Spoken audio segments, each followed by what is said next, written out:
My name is Adele, and I'm an alcoholic. Can everybody hear me? All right.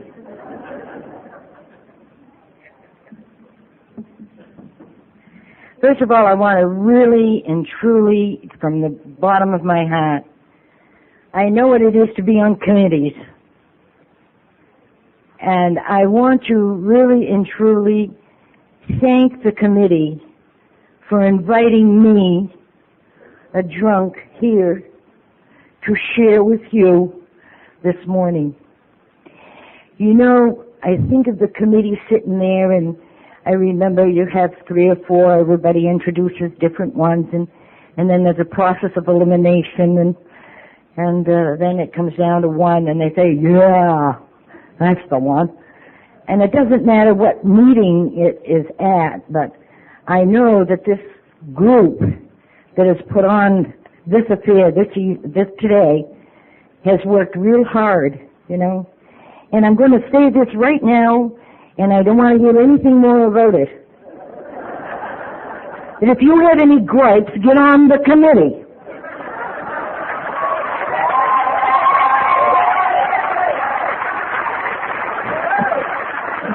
You see, because right now I can't find any gripes, you know. I'm living high off the hog today, I'll tell you. Wow, I got an air-conditioned bedroom. Yeah, and this room is air-conditioned, I remember. You know, well, there was a reason for us to move, and I like to bring this in because there's a lot of people say, why do we move? You know, I don't like changes. Well, I'm going to tell you something. I'm getting a little older, and I don't like changes either. But I'll tell you, this spring, in order to make this change, to make it comfortable for Adele Donovan, the drunk, I came up and stayed overnight. And I said, hey, I kind of like this place. Now, I don't care where I am, and it wouldn't have made any difference if we'd have gone back to Farmington, and you know, as well as I do, me being me, I'd be right there. Because the whole reason for this get-together is the fellowship of Alcoholics Anonymous, and I think sometimes some of us forget that. Well, I had to park my car 4 blocks away.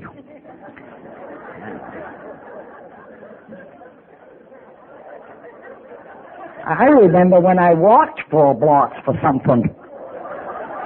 Not just booze either. Oh, shouldn't have said.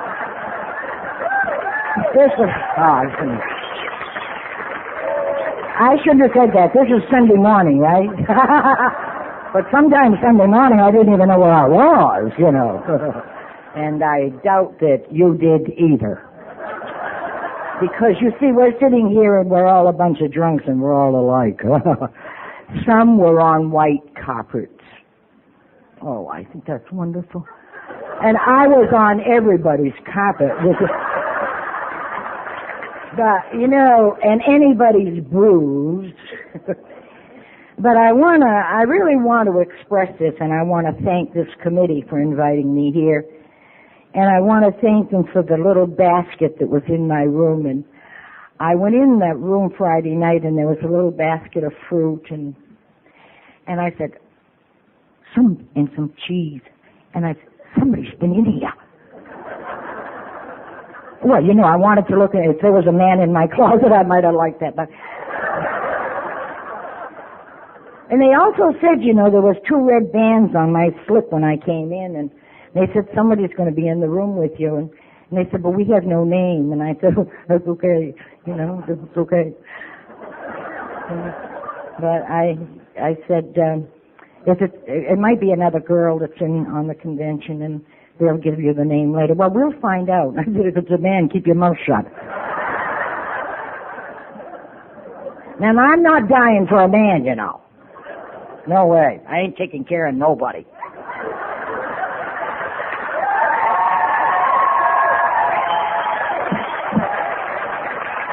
I've had my fill of that for many years. You guys are like a pad. Go look somewhere else. I suppose if it's God's will.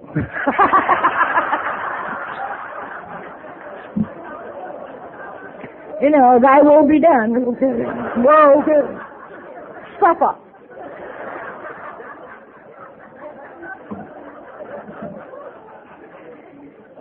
this is a privilege to be here. And, you know, when Paul called me, and I don't even know whether I said it or not, and maybe I didn't, maybe I did, and I don't remember too good on many things.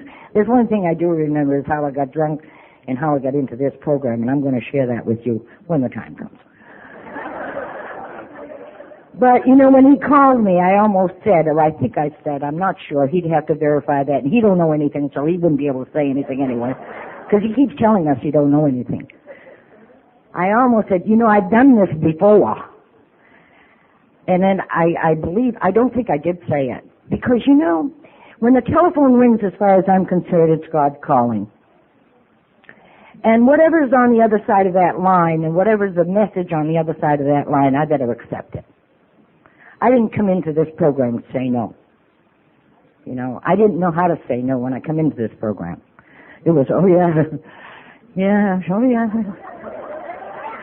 Oh, I'll be glad to do that for you.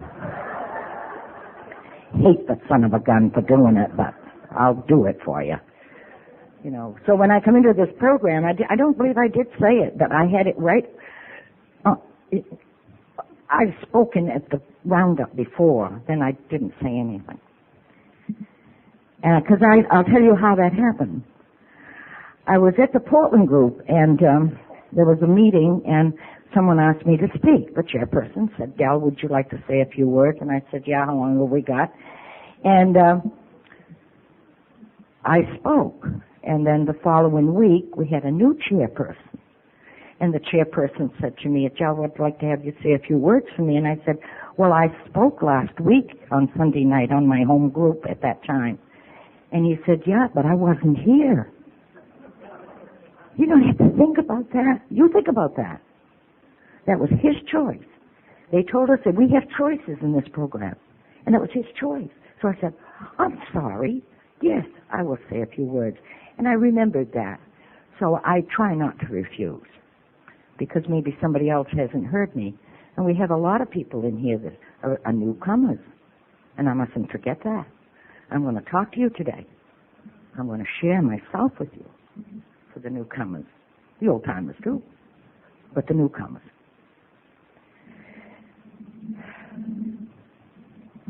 I don't know how deep to get into my story. But, you know, I'm a step girl, and I'm working now in the big book, and I think it's absolutely wonderful. God put me in Skowhegan. I moved from Portland. I lived in Portland for 47 years, and I moved a year ago, last May, to Skowhegan with my choice of move.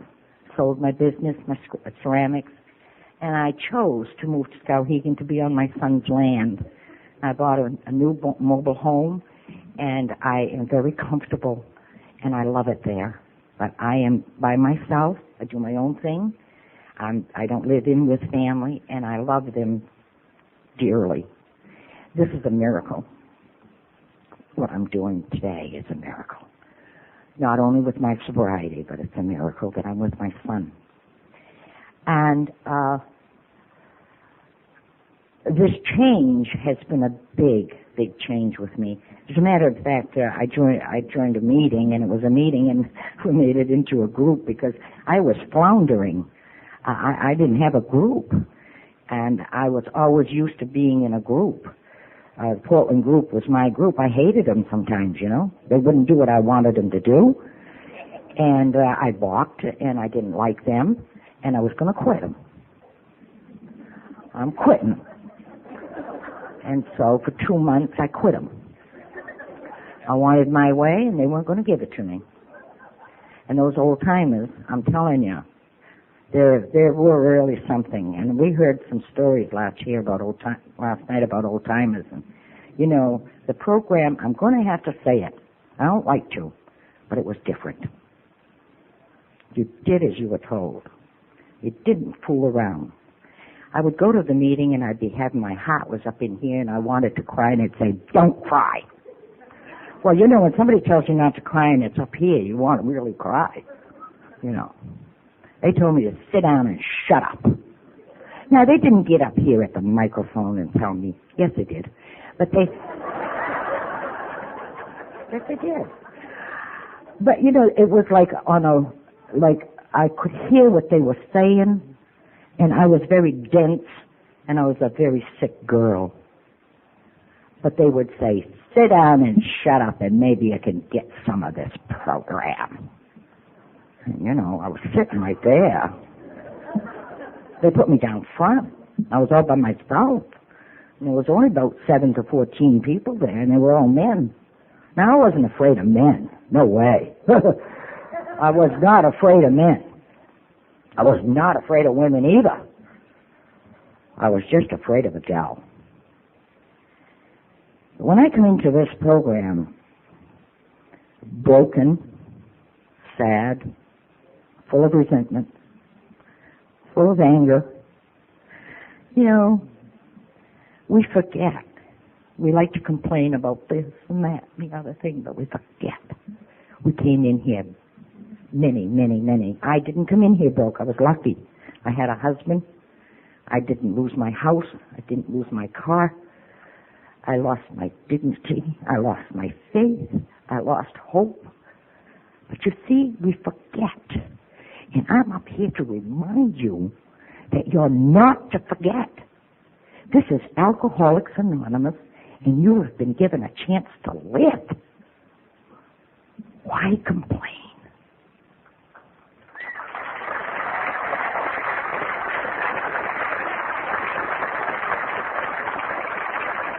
I came into this program, I had no choices. I knew nothing about a program being formed. I knew nothing of that. I knew nothing of people being together around a table that was staying sober. I didn't know what Alcoholics Anonymous meant. As a matter of fact, I didn't really know what an alcoholic was. Now, I like to call myself a drunk, because 9 times out of 10, you all know you got drunk, but you didn't get alcoholic. You know, and I couldn't understand that. My head was so thick, you know. I was told once I had scrambled eggs between my ears, and I didn't like that person. No way. They don't know who they're talking to.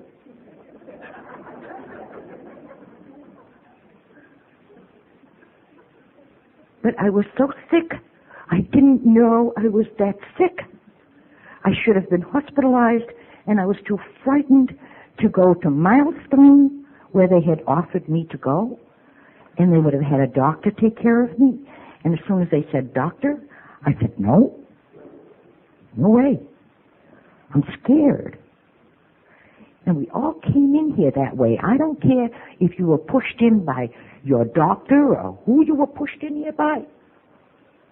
The feelings that are deep down inside are what pushed you in here.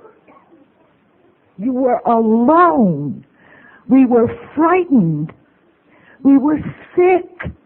And we didn't even know it. I didn't know that I didn't know. Such a statement. I knew something was wrong. I wanted to stop drinking, and I couldn't. The beautiful phrase, I'm going to stop tomorrow. I'm not going to drink tomorrow. Jack wants me to go to the First National, and I ain't going to drink.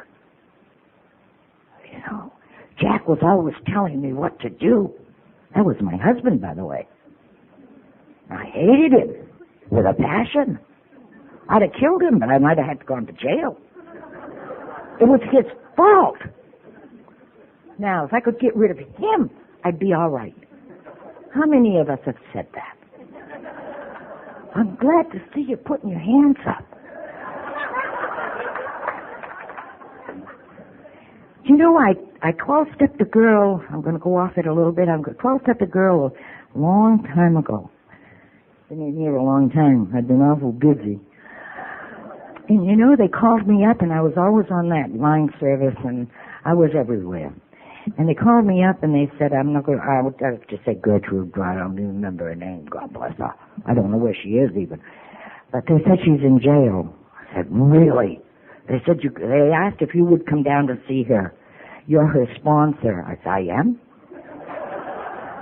Well, I had been playing around and working around with her, and I went down. But before she went to jail,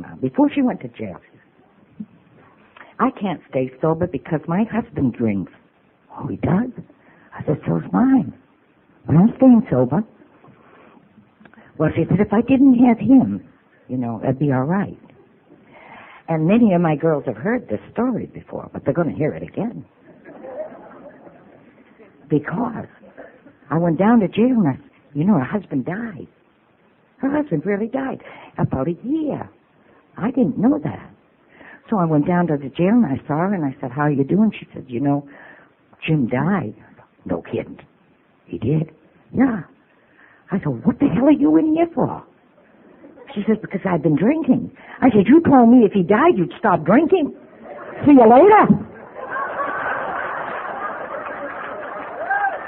Nothing I can do. I ain't gonna die for it. No way. I'm too busy 12-stepping all over the city of Portland. I said, when you get out of here, call me up and we'll go to the meetings, yeah? But you see, she said, if he died, I could stop drinking. I said the same thing. If he got out of my life, I'd stop drinking. I couldn't stop drinking. I'm an alcoholic. And I have a disease. Oh, I got a disease called alcoholism. Isn't that great? I'm a drunk. And if I pick up a drink, I'm going to get drunk. And I believe everything that's said in the big book, and I go along with it, and I've listened to it for many, many years. But I do know that I'm the drunk, and I must remember that I can't even pick up a thimbleful of whiskey because it'll send me off. And who knows when I would ever come back. You don't know. I don't know. The God of my understanding would know. I may never get a chance to be sober and to enjoy this life that I'm living. I came into this program in 1970 in the dead of winter, January 28th. Cold, snow, there was no women. I thought I was the only woman in the city of Portland that was a drunk. And I knew better because I had drank with many of them. I was a waitress for 23 years. And I knew some of them were at the bar. And of course, naturally, when I was 6-7 months sober, I was going to go to the bar and get them. You know how we are? Oh, geez, I got to get my friend and I got to get this one and that one. I came in here like a puppy dog with my tail between my legs. I had no place to go. I didn't know anything about staying sober. And that happens to be the God's honest truth. Every day, I snapped that can of beer open, and I put the whiskey in it. And I had whiskey on the side, and every day, I'm not going to drink tomorrow. And I'm not going to stand here and tell you it was 35 years and 22 days and 18 hours. I don't know when I turned out to be an alcoholic. All I know is I drank, and I loved it. I loved the flavor. Wow! I loved what it did to me. It made me happy, and I was a party girl. Oh, we're partying tonight, boy. Come on, Jack, put your vest on, let's go. And if he said he didn't want to, I'd go out and get the party and bring it home. Wake him up at 2 o'clock in the morning after I'd been to the bar after working and bringing a gang of 14 or 15 people home. Booze. Booze. He'd get up there. What are you doing? We're having a party. Okay. And he sat and drank right with us.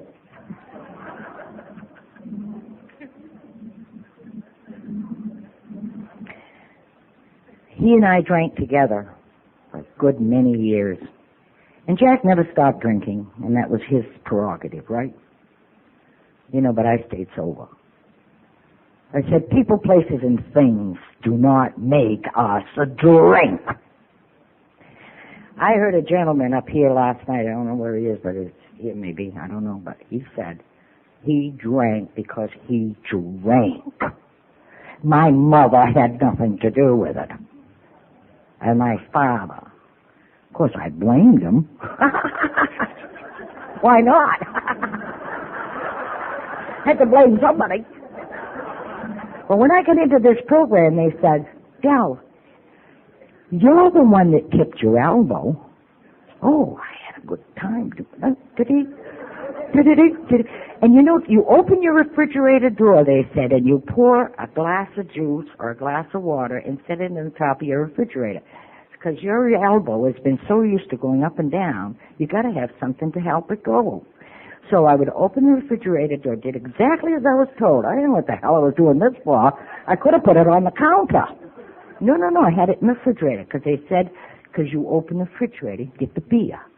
I said, oh, yeah, that's right.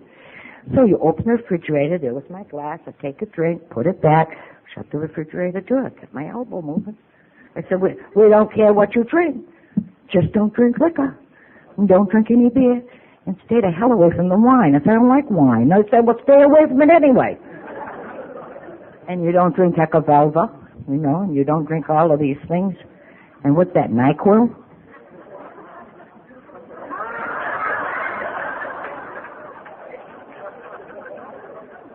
I always had a cold.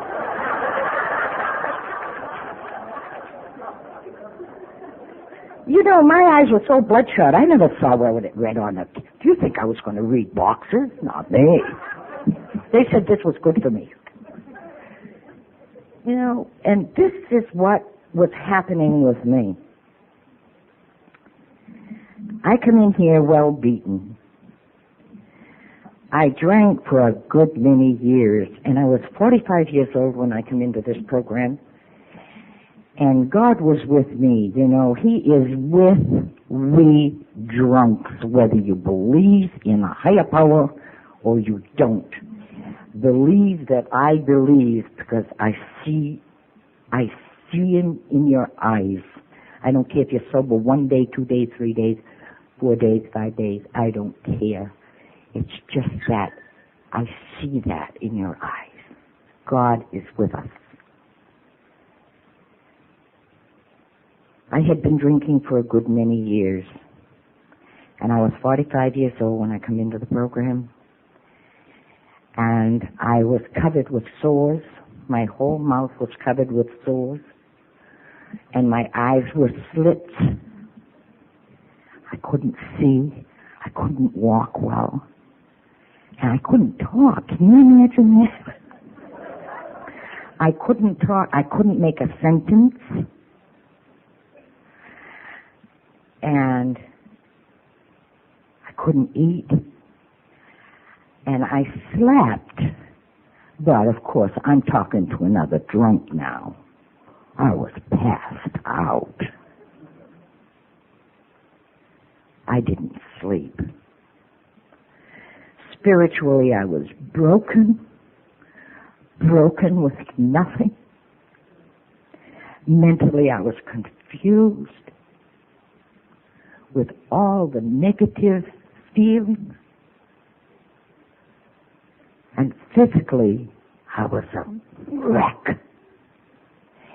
And you guys invited me back. I can't. That blows my mind. You said, come back, Adele. And I was so ashamed of all of the sores on my face. And the sores, I'm going to tell you, is because I drank straight whiskey. And it burnt my gullet. I got a deep voice now, but when I come into the program, I sounded just like a man. It burnt my gullet. I didn't know. And of course, the first thing I said to you was, I have cold sores, and they're awful sore. And you said, yeah, we know. You knew it was booze sores. And I couldn't smile. And you know when you have a cold in the wintertime and you've got a sore and you go to smile and it cracks and you go, oh. You put some salve on it just to keep it smooth. I was putting salve on it, keep it smooth, you know. you knew I wasn't fooling the drunk that was standing in front of me. So if you think you're going to fool me, you ain't. I've been there. That's a drunk talking to another drunk. And they said, we no doubt. You keep coming back. And there's that forever pat on the shoulder. You're doing a good job. What the hell was I doing? I was like this. I'm doing a good job, yeah. Should have been hospitalized. My sponsor, whose name was Cookie, and he's dead today, and a lot of the people way back there are dead today, took me to my first meeting. He came and saw me on a Friday morning, and he says, I'm going to take you to your first meeting Sunday night. Do you think you can not drink until Sunday night? And I said, I'll do anything. He said, I'll come and pick you up, and I'll take you to your meeting. There's a meeting at Cape Elizabeth tonight, but I don't want to take you there because the first meeting that you go to, you'll get an impression of that meeting, and you feel like you want to be there. And he says, you'll be a member of the Portland group because you live in Portland. And I said, it's okay with me. He said, do you think you can go to meetings? I said, yeah. I never said, how many am I going to go to? I had questions, but not those kind. Now I got to remember, I'm the one that asked for help. He didn't come there on his own. He didn't even know I existed until he got the telephone call that a girl by the name of Adele D on Park Avenue was sick as a dog, needed some help. So he came back Friday noon, and I was like this. And if you haven't been like this, I'm going to invite you to drink, and you will be, You say, oh, that didn't happen to me, oh, yeah? Oh, you go out and drink, and it will. My promises. I'll write them all down. They're not in the big book either. So he took me to my first meeting, and there was about 8 men there. The hall was about half as big as this hall. Damn big hall. They were all sitting up there. And they put me down here. And I'm all alone. I'm in the 3rd row, the 4th seat in, all by myself. And Cookie goes over and gets me a cup of coffee, and he filled it half full, and he knew I was a drunk. Oh, first of all, he came on Friday noon. He said, did you drink? And I said, no. You told me not to. And I'm going like this. And he said, I got a Valium. And I said, what's that? And he said, well, he said it'll kind of quiet your nerves, but he says, you can get addicted. Oh, shit, I said, I don't want that. I got enough. He said, I got a drink in the car. I said, I got a drink in the house. But you see, I'm going to tell you, 25 years ago, before you get the drunk to the 24-hour club, we're talking about, he gave him a drink. And I can understand that today. But I used to say, why did they give him a drink? They give him a drink to get him there. Oh, I did that. Yeah. You want a drink, honey? Yeah. Okay. You have a drink. You really mean I can have a drink? And I'm going to Crossroads? Oh, yeah. Because once you get to the Crossroads, you won't have any more. I knew that. They didn't know that, but I knew that. And he offered me a drink. I said, oh, God, I got a drink right here in the house. I don't want a drink. He said, I forgot to bring you the literature. See, I found out later, though. But see, I didn't know that. I found out later he didn't give me the literature because he come back to check on me. That's what you call compassion. Huh? He didn't forget little Adele up there on Park Avenue. He come back and he gave me some papers. And he said, I'm going to pick you up now. Remember, I'm going to pick you up Sunday night. I'm going to take you to the meeting. And he did. And I was a member of that group until I left there a year ago, whether I liked him or not. One girl says, you don't like the group? No. She said, what is it about the group you don't like? I said, I don't like the people in it. Well, she said, what are they doing to you? I said, they're bothering me.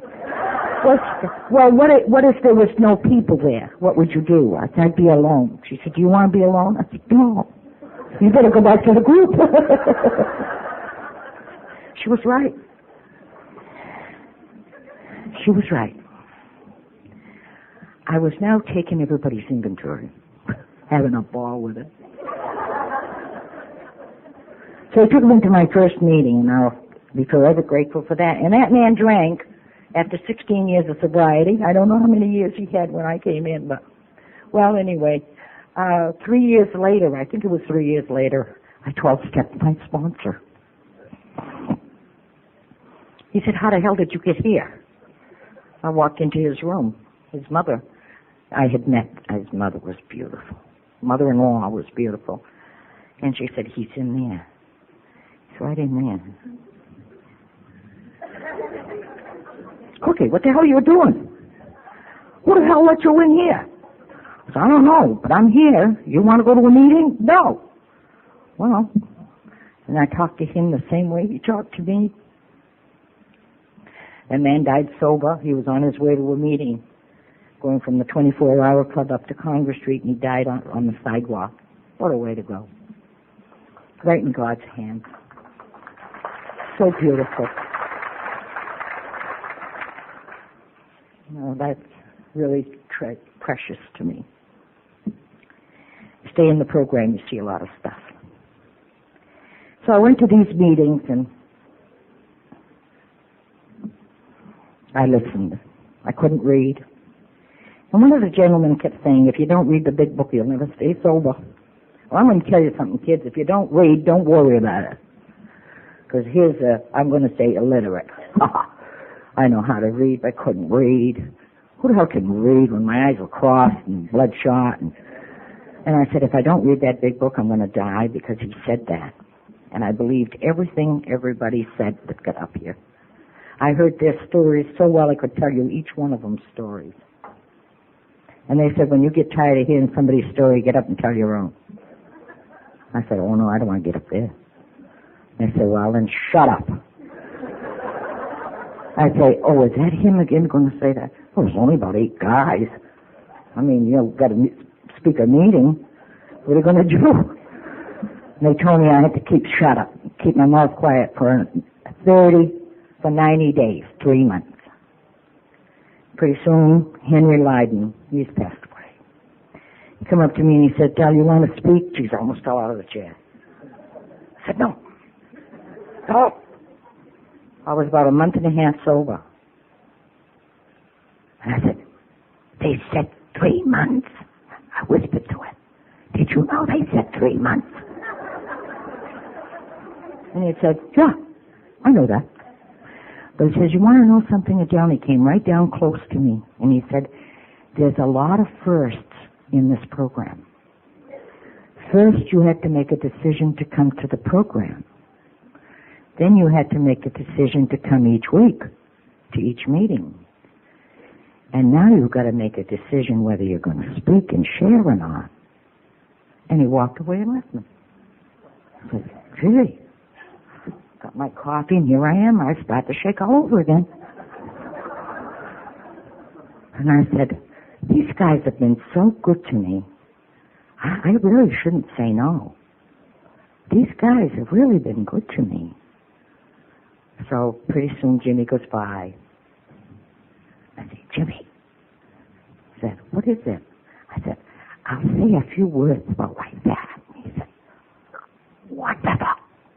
Wonderful. He walks off.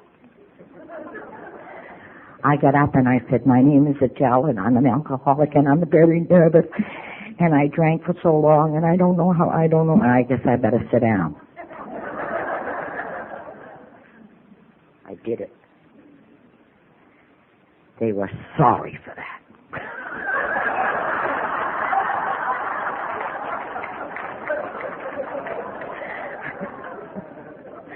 There's nothing a drunk likes to do but share. So you want to say a few words? How many?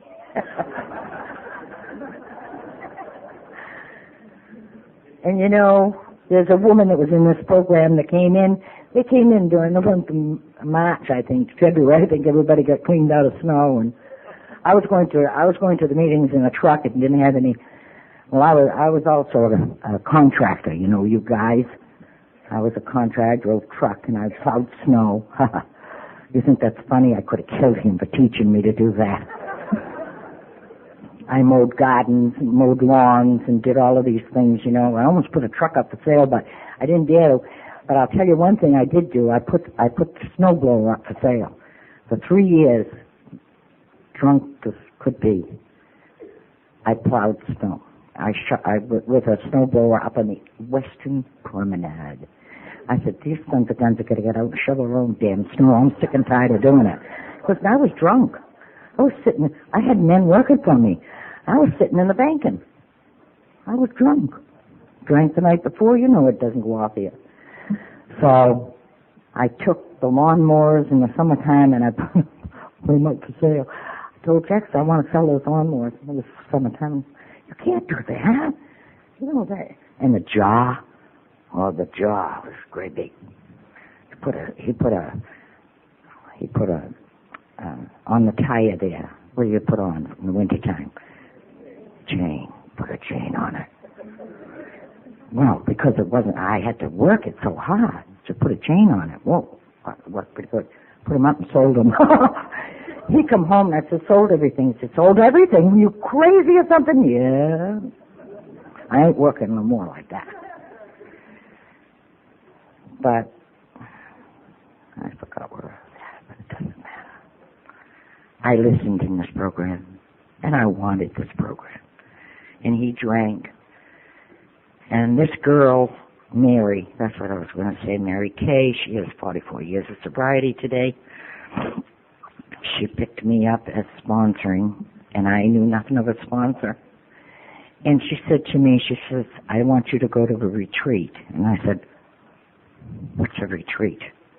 And she said, well, don't you worry yourself about it. She said, have you got $25? I said, yeah. She said, well, I'm going to come and pick you up, and we're going to go to a retreat in Augusta. Now, don't you worry a bit about it. And we're going to just have a nice time, and we're going to go learn about God. Well, I wasn't too keen, thinking, you know, I was due. And they had the banner, But for the Grace of God, in front of me, and the first thing I said is, oh, shit. You know, I got to go to confession. They're going to put me in the middle of the room, and they're going to say, you? And, you know, we didn't do that. But I was waiting for it. So I went home, and I said to Jack, I said, I'm going to a retreat. He said, what's a retreat? I said, I don't know. He said, you don't know? I said, no. I said, all I know is I got to have $25. Give me $25. I'm going to a retreat. He said, where are you going? I don't know. She had said Augusta. I couldn't remember. I was sick, you know. I want you to know that. And so she comes and picks me up and takes me to the retreat. I go to the retreat, and it's the first time I may have heard that I went to a retreat in April 16th. I'll never forget it. And I learned that God loved me unconditionally. And I'm here this morning. This is a spiritual program, and I'm here this morning to tell you that God loves you unconditionally. He doesn't care what you did, and He doesn't care who you did it to. He doesn't care what you said. He doesn't care who you said it to. He just loves us so much. You know, Father Martin, you know, had a wonderful film. I think I saw about 5 times, and he said the statistics to Alcoholics Anonymous are 1 out of 36 are chosen. Can you imagine that you are 1 out of 36, each one of you? And you know, that puts such a thing on me. And I said, God chose me for what? To stay sober and help other alcoholics to achieve sobriety. And you know, that meant a lot to me. And he taught me about the Lord's Prayer. And that same weekend, they took the Serenity Prayer, took it apart and put it back together. And I didn't understand these things. You know, I had to write down the Serenity Prayer. I couldn't remember. I'd seen it in other people's homes, and I said, isn't that beautiful? I never knowing that one day I was going to live by that Serenity Prayer. And they took the Lord's Prayer and they took it apart. They stretched it and pulled it and tugged it, and then they put it all back together, and they made Adele Donovan understand what the Lord's Prayer is about. And there's so much meat in there. There's so much spirituality that enters into you. You know, we say, for thine is the power. You know, God gives us so much power. If you stop and think how much power He gave you to be here this morning. Oh, you just look at yourself. I was up in that room and I was thinking, wow, I'm one of the chosen. And He gave me the power to be dressed and to be clean and to be happy and to look in the mirror and say, Adele, I love you. I can do that today. And the glory, He says, oh, it gives me the glory, the joy and the peace and the happiness that we were all looking for, what I was talking about a few minutes ago. The sadness, the hate. We didn't know the difference. So I sat at these meetings and I went to these retreats. I went to retreats for 8 years. And I went to 16 retreats and I started one. I went to 16 retreats, twice a year I went, so that I could learn what the 12 suggested steps had to do with God and me and you. And it was the best thing I ever did for myself. Because I remember that there was a gentleman, he's passed away today, and he used to get up here and he says, well, if we talk too much about God, we're going to send the drunk away. How can you say the Serenity Prayer without saying God? You know a way, you tell me about it afterward. I'll talk with you after. I don't know how to do that. Higher power. It takes a long time for us to keep coming back to meetings, and they keep saying, keep coming back, and they want us to learn, and they want us to learn. And you know, Eddie D got up here last night, and it was so cute because I just love Eddie D. I don't know if he's here this morning, but I love Eddie D, and he gave me my white chip, and he reminds me every time he sees me. I gave you your white chip, you know. I know. Yeah. He says, sign your name right here. He says, what's your name? And what's your middle name? And I said, Blanche. He said, well, you can put Blanche right here because this is an anonymous program. I don't know what the hell that word was. Didn't make no difference to me. I said, well, everybody in Portland knows I'm a drunk. So I wrote Adele Blanche Chase Donovan right across the book.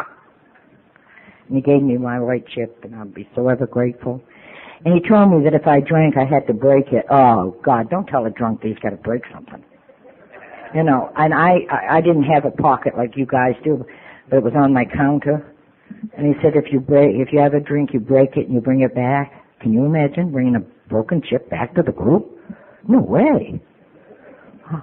I needed to drink, but I ain't going to drink because I got to break the chip. And dummy me and dummy him, I brought my white chip back. He didn't tell me to keep it.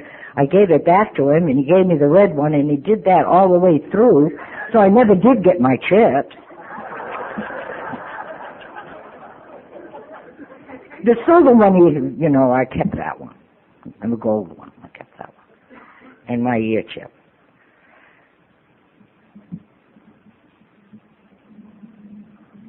But in learning about God, I found that here in this program. And you were going to explain that very, very, very slowly to me.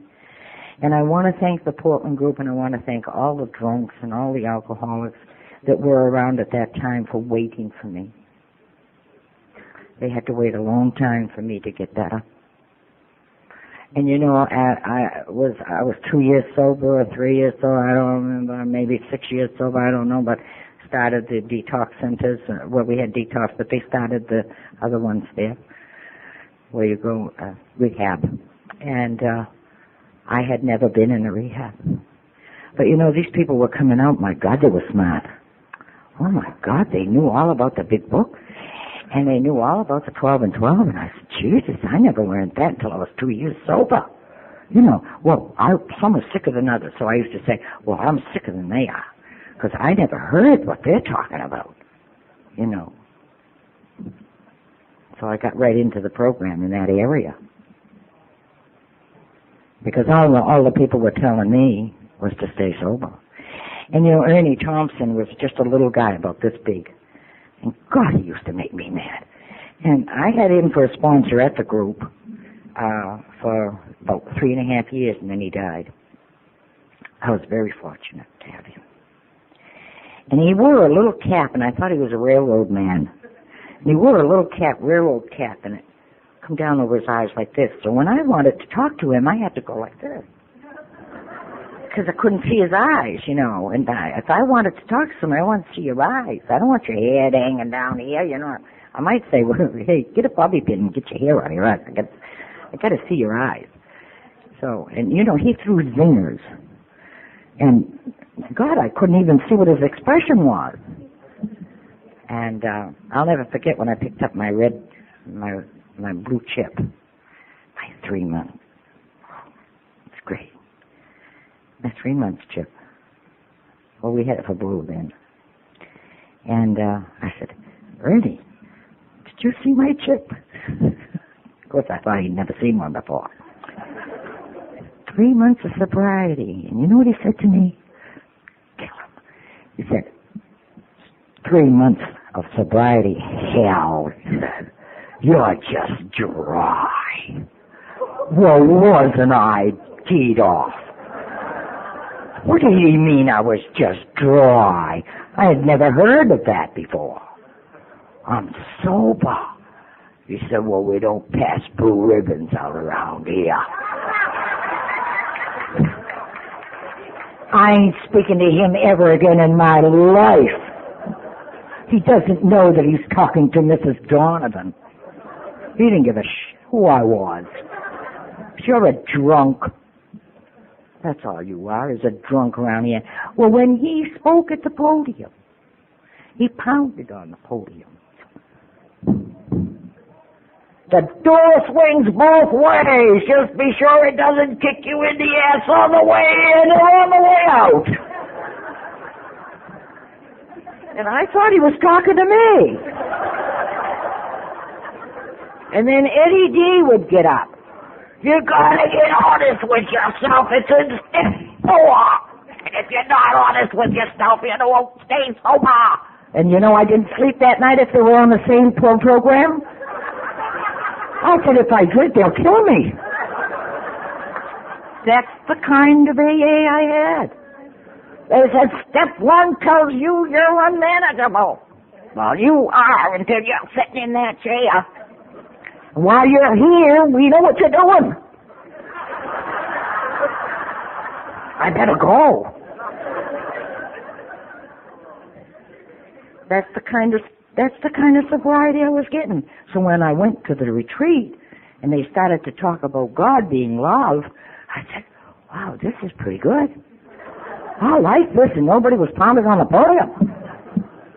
Because I was scared. I was still scared. And we're still scared. I've had many, many things happen to me during my sobriety. And one of them I'm going to tell you about. I don't know how long I've got, but it doesn't make any difference to me. I'm up on a mountain, and who cares? My cat does, the Home Alone.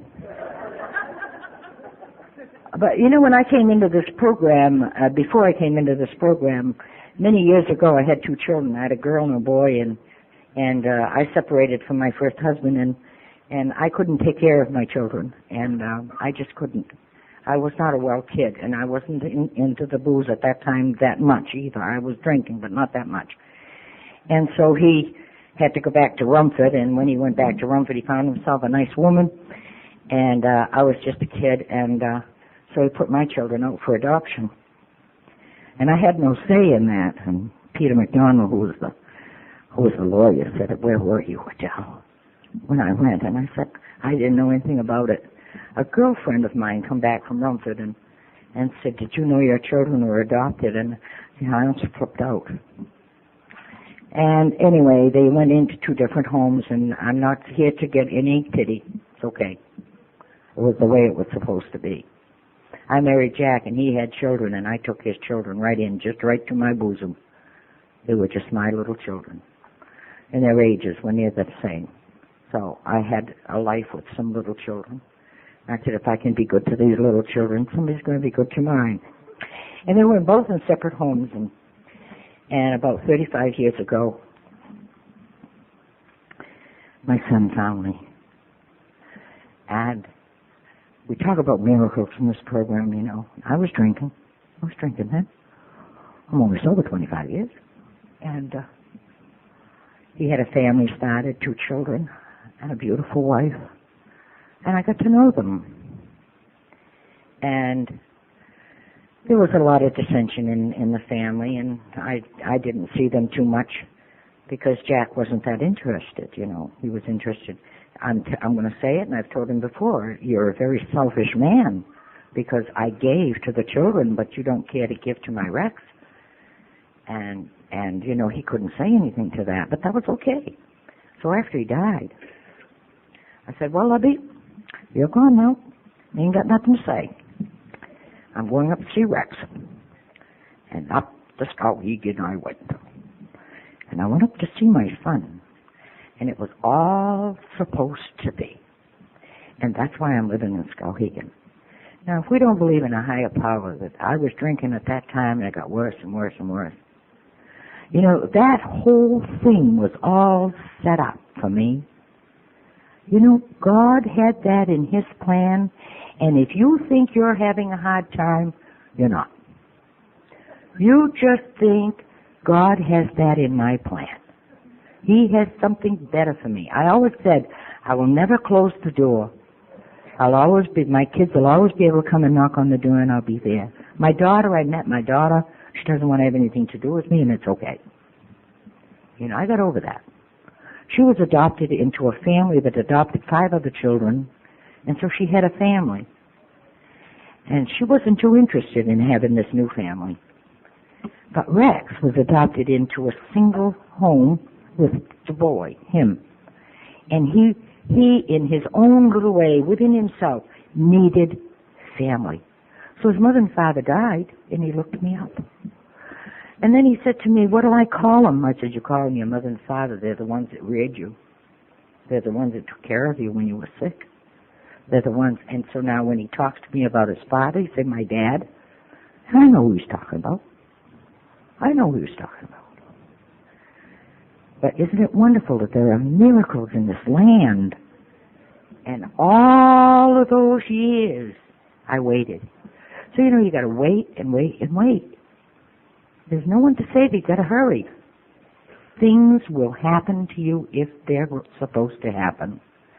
And I believe my higher power, I choose to call God, has done that for me. He said, well, Adele, I guess I'm ready. I guess you're ready to go up and meet with your son and be with him. And he is so easygoing. He even softens me. He's so easy. Well, Mom, that's okay. We'll do it tomorrow. He's a real procrastinator, but sometimes it's good. Because I want everything right there. And then, you know, I'll ask him to do something for me, and about a week later, I go by whatever I'm doing. Oh, my God. He did that. I learned, don't say anything again. Just say it once. I need the piece of board put on over there for me. And don't say it again. And about a week later, you go by, the piece of board's there. Say, wow, I thought he forgot. He didn't forget. He remembers his mom. He's as happy as a clam in batter. He loves his mom. You know, he loves my program. He doesn't know anything about it. But he loves my program. He says, you're beautiful. I just love you, Mom. I've been waiting for years to hear that. If you don't think there's a higher power, believe that I believe. When I sat on the edge of my bed, 1970, and I was desperate, I didn't want to drink anymore. I put my feet on the edge of the bed and I was shaking. And you know yourself that I was having the tremors. Now, I didn't know what was the matter with me. I was just trembling from head to toe. And I had never done that before. And I know why today, and you know why. I'm talking to a drunk. Because I took a drink. And it soothed me. It quieted me right down. Oh, isn't that nice? Another good 2 hours. Then I need another one. Then good for an hour. I put my feet on the edge of the bed and I was from here to Paul, and I needed to go to the bathroom and I couldn't get up. My legs weren't jiving. They just weren't there. And you know, it was in the middle of the night, or I didn't know what, but it was in the dark. And I didn't know if it was night or day or what, but it was winter time. And I needed to go to the bathroom. But sitting there, I know where I was. I saw Jesus' face on the wall. And I wouldn't tell anybody this when I came into the program because I was afraid you'd send me to Augusta. Because I didn't dare to tell anybody. And I said, oh, if I could just stop drinking. And he put his hand on my shoulder. And he said, you know what, Adele? I think you've had enough.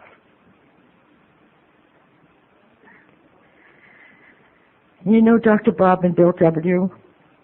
Many years ago, you know the dates, I don't know any of that stuff. It's in the big book somewhere, I don't know. Oh, you just went to a convention, that's right. But that wasn't made 60 years ago. It was after Bill was sober for a while. The 12 steps were made. And I really believe that Dr. Bob and Bill W. got together and they said, you know, there's a girl by the name of Adele Donovan that's going to come into this program in 1970. We got to have something put together for her because, boy, is she stupid. She's a stupid drunk. And if we put these 12 suggested steps together, she's going to have something to live by.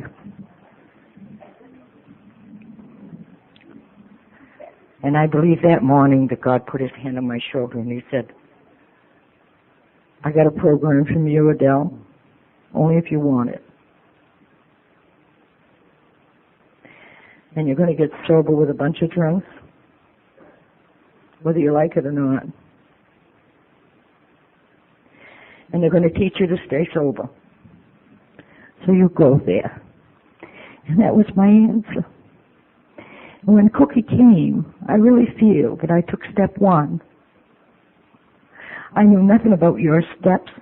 I knew nothing about anything. And step one told me, they said, we as a group are powerless over alcohol. And then that if we drink, our lives are unmanageable. And I could understand that, but I never knew that. And you know, I had to come to Alcoholics Anonymous to have you teach me how to stay sober one day at a time. And then you went on a little bit further and you said, came to believe in a power greater than ourselves could restore us to sanity. Step one is nothing but insanity. It's so in depth with anger, frustration, and hate. We had to have step two to God to get us out of there. I don't want to be insane today. I'm not insane. I'm very sane today. I know what I'm doing. I'm not ashamed of what happened yesterday. And I have forgiven myself for what happened while I was drinking. But as of yesterday, I've done nothing to no one. I've hurt no one. I haven't been mean. I haven't brought up the past only to share. So I am not insane today. And this is what I was looking for. And wasn't I pleased that they said, made a decision to turn your life, your will and your life over to the care of God as we understand Him, or as you understand Him.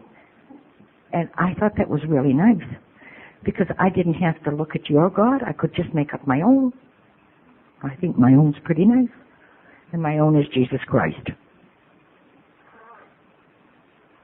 the God of my understanding, that cares about me so much that He just wraps me in His robes. And He says, come, Adele, we're going to do some good for somebody. We don't know who, but we're going to do some good for somebody today. And these are my beliefs, and I'm only sharing them. I don't think you can find that stuff in the books. I don't know. Maybe you can. You read it. I'll find out. You tell me at the podium. And to turn my will in my life, that was very difficult. But I'm going to tell you something. When I realized after I was sober that my son was in my life, you know, that had to be God.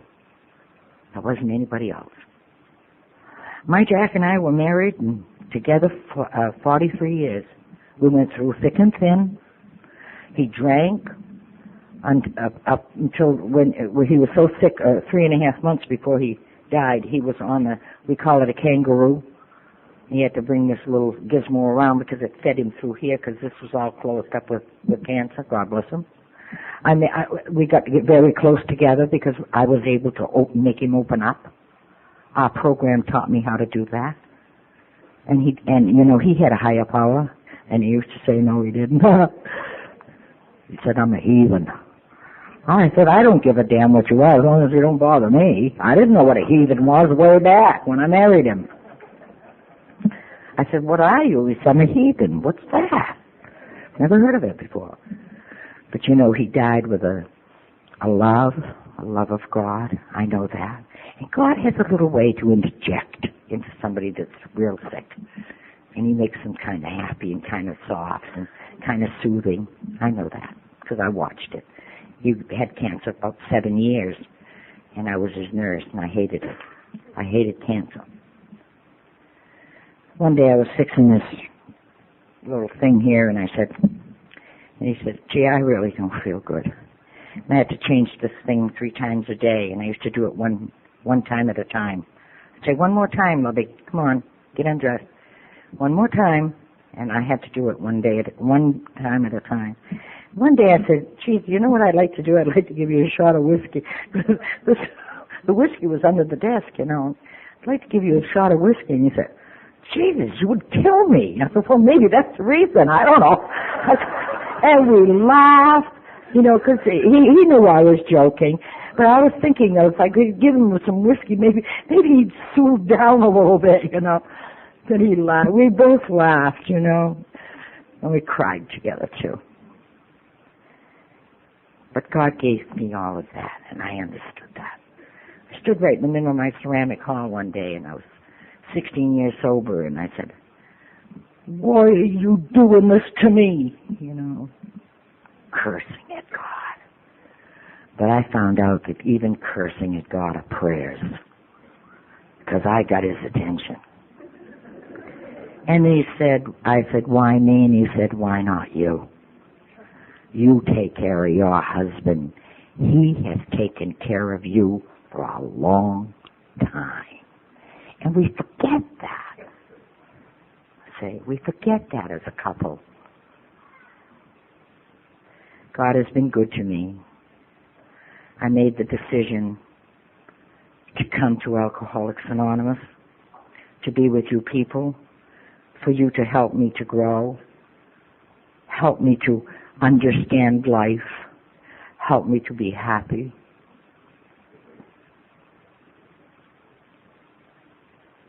Help me to be free of alcohol, free of indecisions, free of hate, free of resentments. I haven't got time today.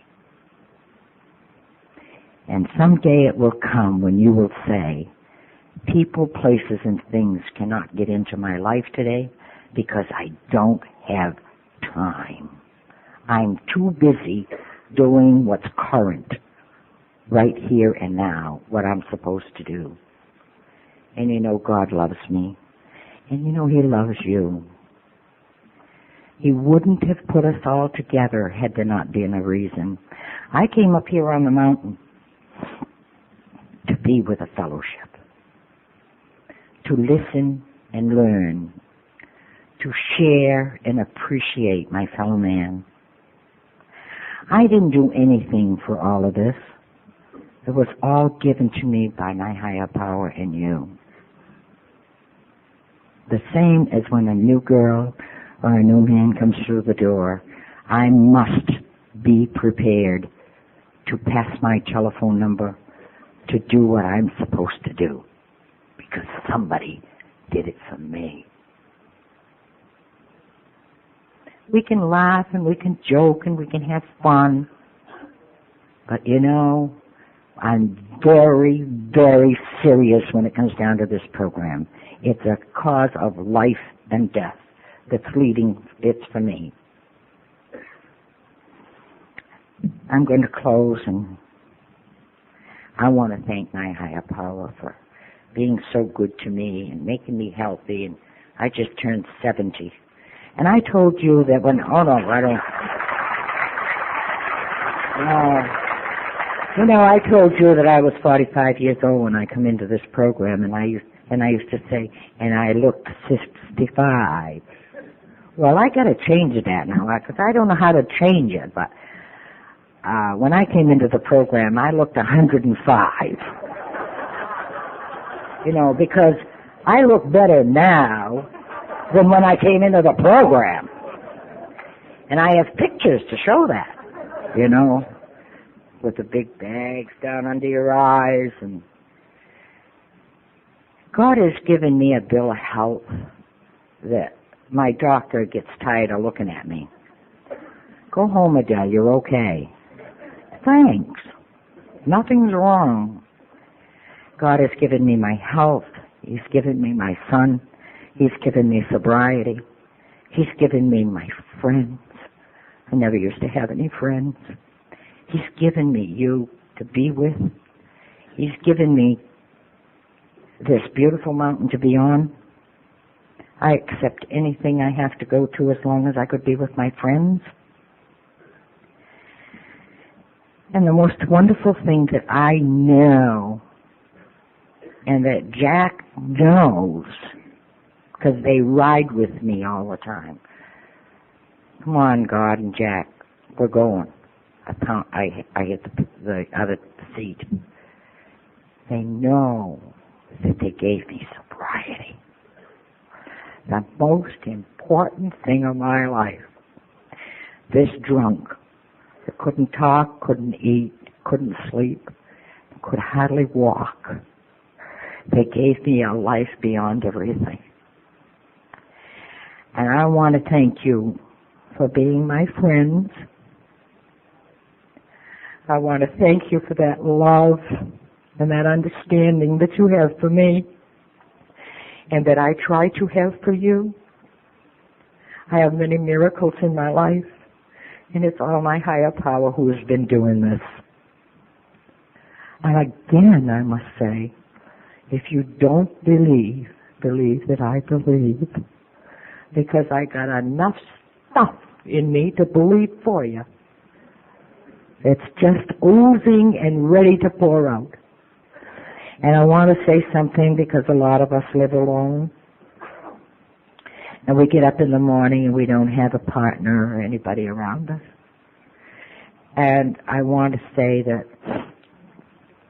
if somebody hasn't told you they love you today, let me be the first, because I love each and every one of you. And I want to thank you again for listening to me, share with you. Thank you, Paul, again. Thank you.